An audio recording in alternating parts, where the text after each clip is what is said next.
Hoje, neste vídeo, vocês irão conhecer um relato verídico de um exorcismo registrado nas páginas do livro de Gabriele Amorth, Novos Relatos de um Exorcista.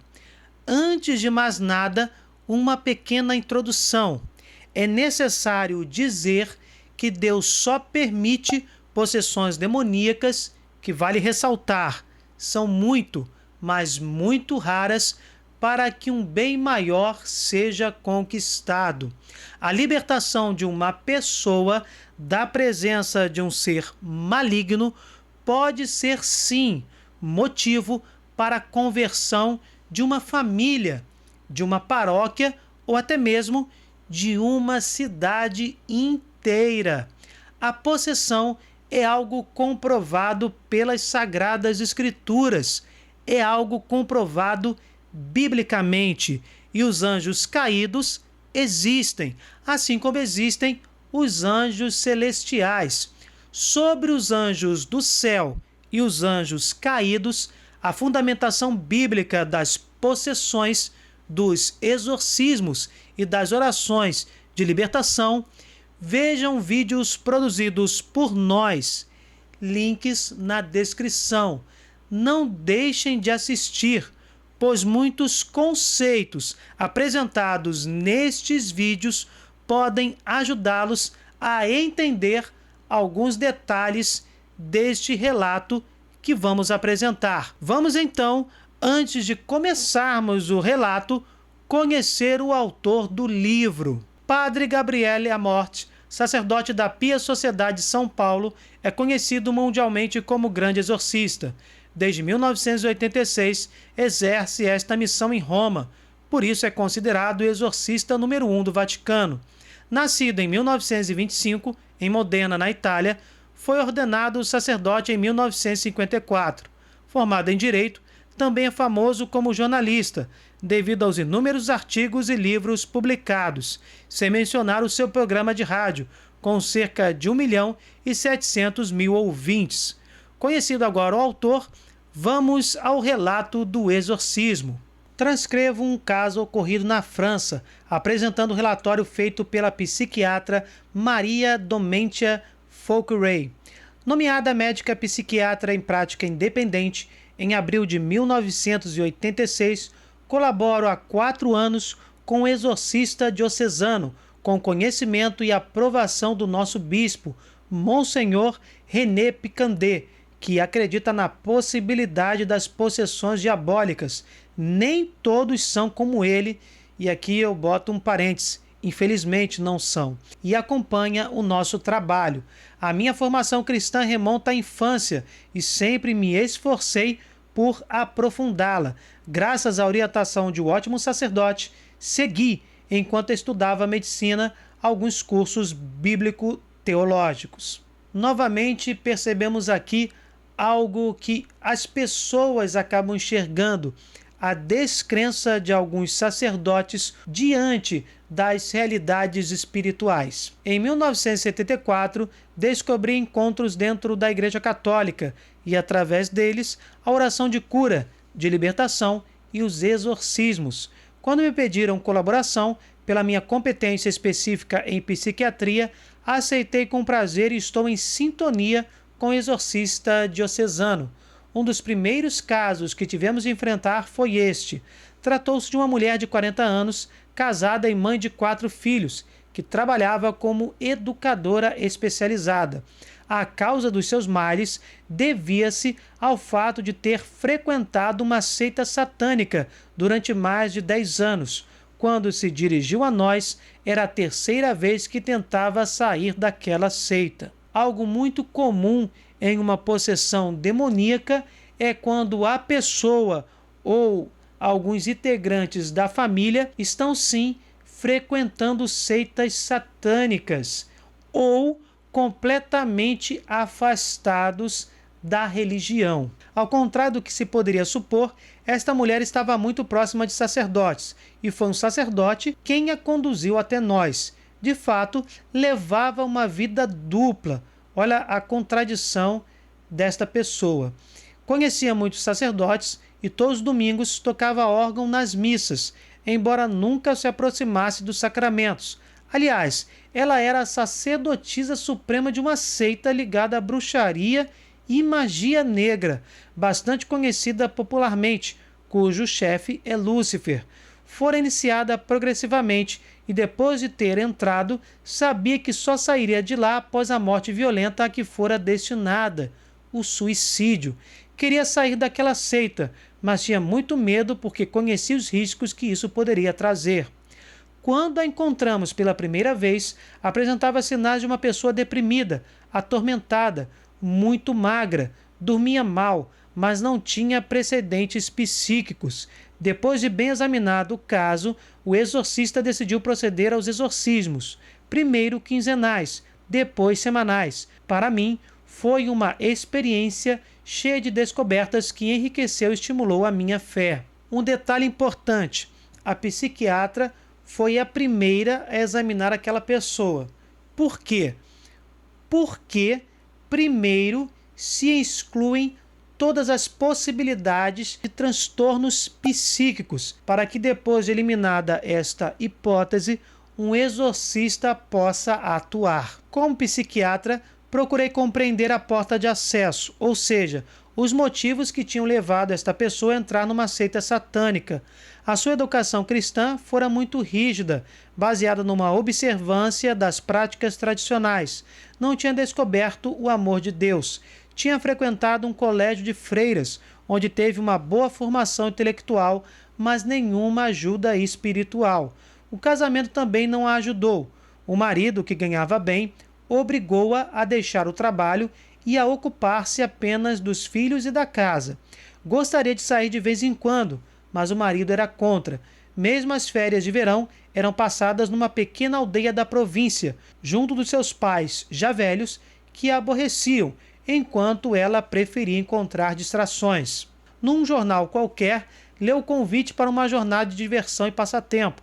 Frequentou esse ambiente, embora notasse que era muito diferente de tudo o que já havia conhecido, conduzindo cada vez mais aos indícios para bebidas alcoólicas, oferecendo-lhe droga e fazendo a sua iniciação numa seita. Mas lá encontrou pessoas carinhosas e solícitas que a compensavam das carências domésticas e foi sendo cada vez mais envolvida. Renegou o batismo e submeteu-se ao novo batismo da seita, em que lhe foi imposto um novo nome. Recebeu uma marca secreta na coxa e assinou com seu sangue um pacto com Satanás, depois de ter reduzido a cinzas a certidão do batismo cristão. Vemos aqui a pessoa se afastando da igreja com uma noção errada da religião, porque, como acabamos de ver, ela inclusive frequentou um colégio de freiras, mas não tinha nenhuma prática espiritual efetiva e, obviamente, como a psiquiatra falou, existia aí uma porta de acesso, uma pessoa completamente desequilibrada psicologicamente e espiritualmente, que acabou se aproximando das drogas e da seita demoníaca. Foi iniciada nas missas negras e nas celebrações das 15 horas de todas as sextas-feiras. Percebeu claramente que os nossos ritos e as nossas orações eram transformados, diabolizados. A missa negra é uma paródia da Eucaristia e, no momento da comunhão, transforma-se numa orgia. É importante conhecer os exorcismos. É necessário convidar a própria pessoa a renegá-los com uma renúncia absoluta a Satanás. Renego-te, demônio X, nunca mais te quero e renuncio às práticas que me inspiraste. Eis os 12 pontos do pacto satânico. 1. Renegar o batismo. Estejam atentos aos praticantes, quando lhes for pedida uma certidão de batismo. 2. Renegar a fé na Eucaristia. 3. Recusar obedecer a Deus e dizer sim a Satanás, a Lúcifer, a Beelzebu. 4. Repudiar a Virgem Maria. 5. Renegar os sacramentos. 6. Pisar na cruz. 7. Pisotear a imagem da Virgem e dos santos. 8. Jurar sobre as escrituras diabólicas fidelidade eterna ao príncipe das trevas. 9. Pedir para ser batizado em nome do diabo, escolhendo um nome apropriado. 10. Receber na coxa uma marca de pertença à seita, por meio da impressão diabólica. 11. Escolher um padrinho e uma madrinha da seita. 12. Profanar as hóstias, sem profanar os sacrários, mas indo comungar e conservando as sagradas partículas, para depois as profanar durante uma missa negra.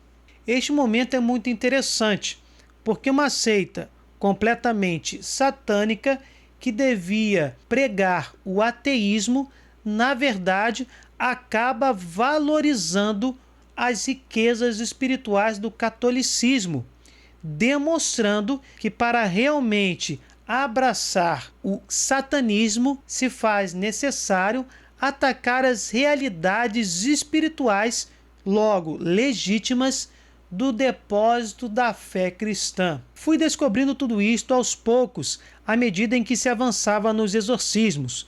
Ao longo de cada sessão, esta mulher tinha os olhos de fera e repelia com força o crucifixo que mantínhamos diante dela. No final, vomitava talvez só água e a temperatura subia aos 41 graus. Só baixava com a água de São Segismundo, conhecida na nossa terra por curar as febres inexplicáveis. Madalena, demos-lhes este nome, tinha participado de um grande número de missas negras, apresentava-se bem e inspirava plena confiança, dado que tocava órgão durante as cerimônias na igreja. É importante sublinhar um fato. Num caso como este, a ação do exorcista não bastaria por si só. Já por 2 vezes, 2 exorcistas tinham fracassado por não terem levado suficientemente em conta o que a pessoa dizia a respeito dos fatos e por terem minimizado as pressões e as ameaças dos membros da seita. A 3ª vez, Madalena foi libertada, graças à ajuda que a equipe deu ao exorcista. Vemos aí o poder da intercessão. Por exemplo, era necessária uma reeducação na fé e uma assistência de apoio quando a obsessa fosse assaltada por impulsos suicidas e febres inexplicáveis. Nunca a deixamos sozinha, estivemos sempre muito perto dela. Tudo isto durou 3 anos. Vejam como o exorcismo pode demorar. Depois, Madalena teve apenas algumas dificuldades em assistir à missa nas igrejas que anteriormente frequentava, mas pôde rezar e comungar. Ainda precisa de uma catequese adequada, mas vai se libertando cada vez mais daqueles bloqueios que lhe tornavam difícil a oração e a impediam de ler a Bíblia. A propósito da palavra de Deus, era preciso evitar os textos em que se fala de sangue e de sacrifício. Inicialmente, ficou mais impressionada com a leitura das cartas de São Paulo que dos evangelhos. Foi necessário muito tempo para a cura da memória, pela purificação das imagens. Ela tinha muitas visões e muitos pesadelos. Os exorcismos foram suspensos quando Madalena pôde travar sozinha a luta espiritual, rezar, confessar-se e comungar, isto é, quando pôde utilizar os meios ordinários de luta.